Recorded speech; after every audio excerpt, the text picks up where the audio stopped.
আমার মেজো চাও রান্নাঘরে ছিল, ঠাট্টা করে বললে, দিদি সবটাতেই বাড়াবাড়ি। পাড়ার লোক ভাইয়ের মতো বিয়ের দিন পর্যন্ত সামনে বেরিয়েছ, কথা কইছ, আর আজই যত লজ্জা। একবার দেখতে চাচ্ছেন, যাও না। এটার জবাব দেব কি? বেলা তখন 2:30। বাড়ির সবাই যে যার ঘরে শুয়েছে। চাকরটা এসে বাইরে থেকে বলল, বাবু পান চাইলেন মা। কে বাবু? নরেন বাবু। তিনি স্বীকার করতে চাননি। কই না, বৈঠকখানায় শুয়ে আছেন যে। তাহলে শিকারের ছলটাও মিথ্যে। পান পাঠিয়ে দিয়ে জানলায় এসে বসল।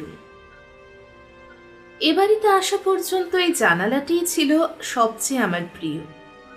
নিচেই ফুলবাগান, একঝাড় চামেলি ফুলের গাছ